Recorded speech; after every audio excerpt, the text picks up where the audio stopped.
Hello teachers, welcome back to help for teachers YouTube channel. दोस्तों, ये video बहुत ही important होने वाला है क्योंकि पिछले वीडियो में हमने पोषणहार ऑडिट लेखा परीक्षण 2020 से 2024 तक इसका वेब फॉर्म में कौन कौन सी गलतियां होती हैं वो देखा हुआ था, और ऑनलाइन फॉर्म कैसे भरना है वो भी हम इस वीडियो में देख चुके हैं। अगर आपने ये वीडियो नहीं देखा तो इस वीडियो के डिस्क्रिप्शन में उसकी लिंक मिल जाएगी। तो इस वीडियो में हम ये देखने वाले हैं कि आपने जो आपकी स्कूल की ऑनलाइन जानकारी यहाँ पे भरी हुई थी इस पोर्टल के अंदर, तो वो रिजेक्ट हुई है या नहीं, और अगर रिजेक्ट हुई है तो उसकी वजह क्या है, यानी कौन से कारण के वजह से आपका यहाँ पे स्कूल की जानकारी को रिजेक्ट किया हुआ है, वो कैसे चेक करना है वो इस वीडियो में हम देखने वाले हैं। तो चलिए ज़्यादा टाइम न लेते हुए मैं यहाँ पे ब्लॉक लॉगिन से पहले यूजर नेम और पासवर्ड डालकर लॉगिन कर लेता हूँ, फिर वीडियो को कंटिन्यू करता हूँ। अब लॉगिन करने के बाद यहाँ पे सबसे पहले जो तालुके का डैशबोर्ड है वो ओपन होता है। अब यहाँ पे कंप्लीटेड स्कूल्स कितने हैं वो यहाँ पे शो हो रहा है, यानी 21 स्कूल यहाँ पे कंप्लीट हो चुके हैं, उनका डाटा यहाँ पे उन्होंने कंप्लीट किया हुआ है।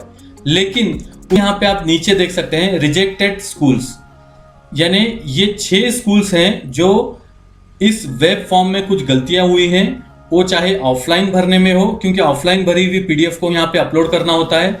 अगर ऑफलाइन पीडीएफ में भी कुछ गलतियां हुई हैं तब भी ये यहाँ पे ऑनलाइन रिजेक्ट होता है, और अगर आपने ऑनलाइन भरने में कुछ मिस्टेक्स किए हैं तो वो भी यहाँ पे ऐसे स्कूल्स भी रिजेक्ट होते हैं। तो अब यहाँ पे रिजेक्टेड स्कूल्स की लिस्ट आपको शो होगी आपके ब्लॉक लॉगिन जब आप करेंगे तब। तो यहाँ पे टोटल नंबर ऑफ स्कूल्स होंगे जो रिजेक्ट हुए हैं।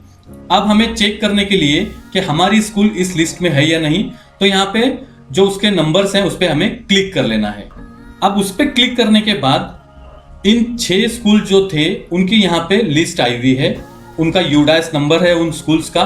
तो यहाँ पे आप चेक कीजिए कि आपके स्कूल का यूडाइस नंबर यहाँ पे शो हो रहा है या नहीं। अगर यहाँ पे आपके स्कूल का यूडाइस नंबर शो होता है तो इसका मतलब है कि आपकी स्कूल भी रिजेक्ट हुई है। और उसके बाद यहाँ पे रिमार्क दिए हुए हैं, वो भी आपको यहाँ पे चेक करना है। अगर आपकी स्कूल रिजेक्ट होती है तो किस कारण के वजह से रिजेक्ट हुई है वो भी यहाँ पे मेंशन किया हुआ होता है। जैसे यहाँ पे फर्स्ट जो स्कूल है उसका यहाँ पे रीजन पढ़ सकते हैं आप, रिमार्क में लिखा हुआ है in the details of student table working days not entered in manual form financial year 2020-21। यानी इस स्कूल ने जो ऑफलाइन पीडीएफ होती है वेब फॉर्म की उसको अपलोड किए हुए थे, तो उसके अंदर यहाँ पे वर्किंग डेज मेंशन नहीं किए हुए हैं 2020-21 के, यानी 2020-21 के वर्किंग डेज यहाँ पे नहीं डाले हुए थे, तो इस वजह से ये स्कूल रिजेक्ट हुई है। उसी तरह से और क्या क्या कारण हो सकते हैं वो एक बार चेक कर लीजिए, यानी ये मिस्टेक्स आपकी ना हो। उसके अलावा यहाँ पे आप देख सकते हैं सेकेंड स्कूल का लिखा हुआ है in manual form and web form 2020-21 number of working days in year not found, यानी यहाँ पे ऑफलाइन फॉर्म में भी नहीं एंटर किया हुआ इस स्कूल ने, और ऑनलाइन भी यहाँ पे वर्किंग डेज नहीं डाले हुए। अब उसके अलावा और यहाँ पे नीचे रीजंस मेंशन किए गए हैं इन manual form 20-21, 21-22 and 22-23 receipt and payment year not mentioned properly, यानी जो हमने ऑफलाइन फॉर्म बनाया हुआ था उसमें यहाँ पे पेमेंट ईयर डालना था हमें, तो वो पेमेंट ईयर अगर नहीं डालेंगे तब भी ये फॉर्म रिजेक्ट होता है और आपकी स्कूल रिजेक्ट हो जाएगी। अब यहाँ पे आप देख सकते हैं कि एक भी रीजन हो सकता है या एक से ज्यादा भी रीजन हो सकते हैं। तो जैसे यहाँ पे इन स्कूल्स का एक ही रीजन है, लेकिन इस स्कूल का यहाँ पे टोटल 2 रीजन दिए हुए हैं।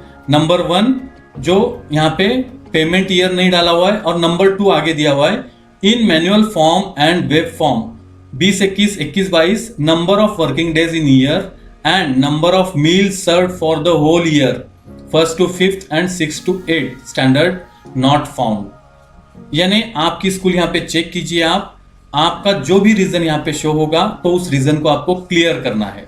उसके अलावा यहाँ पे और एक रीजन आप देख लीजिए इन manual form financial year 2023-24 payment side amount wrongly entered in receipt side, यानी जो हम पेमेंट की शीट भरते हैं, जो पैसा आया हुआ है और जो यहाँ पे खर्च किया हुआ है, तो उसमें यहाँ पे रिसिप्ट साइड यानी जहाँ पे पैसे जमा हुए हैं वहां पे ये रॉन्ग एंट्री हुई है, इस वजह से ये फॉर्म यहाँ पे रिजेक्ट किया गया है।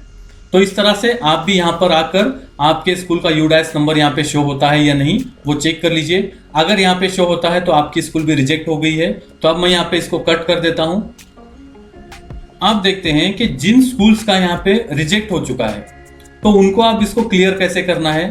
तो सबसे पहले तो आप यहाँ पे रिजेक्ट क्यों हुआ है उसका एक स्क्रीनशॉट लीजिए यहाँ से, यानी जितने पॉइंट्स में ये रिजेक्ट हुआ है उतने पॉइंट को आपको दोबारा क्लियर करना है। तो उसके लिए वापस से यूडाइस नंबर डालना है आपके स्कूल का, क्योंकि एक बार आप कंप्लीट करेंगे तो यहाँ पे लॉगिन नहीं होता, लेकिन रिजेक्ट होने के बाद वापस से लॉगिन कर सकते हैं। तो यहाँ पे आपका स्कूल का यूडाइस नंबर डालकर यहाँ पे लॉगिन कर लेना है, जिस तरह से हमने पिछले वीडियो में देखा हुआ है। और उसके बाद वही टॉपिक को क्लियर करना है जो आपके एरर आया हुआ है। फिर फाइनल सबमिट करना है और दोबारा से पीडीएफ अपलोड करना होगी, क्योंकि एक बार रिजेक्ट होने के बाद वहां पे पीडीएफ शो नहीं होती है। तो उसको आप वापस से जितने पॉइंट्स में गलती हुई है उसको क्लियर करके सेव करना है और फिर लास्ट में फाइनल सबमिट करना है। तो इस तरह से आपका यहाँ पे ये कंप्लीट हो जाएगा। फिर उसके बाद और यहाँ पे 1-2 दिन के बाद आपको चेक करना है कि रिजेक्ट होता है या नहीं। अगर यहाँ पे 1-2 दिन बाद भी आपकी स्कूल नहीं शो होती है, इसका मतलब ये है कि आपकी स्कूल अप्रूव हो चुकी है। तो आई होप आप समझ गए होंगे कि किस तरह से ये काम कंप्लीट करना है। अगर फिर भी आपके कुछ डाउट होंगे या फिर ऑफलाइन वेब फॉर्म भरने में कुछ परेशानी होगी तो आप हमें नीचे कमेंट में कमेंट कर सकते हैं, उसको रिप्लाई दिया जाएगा।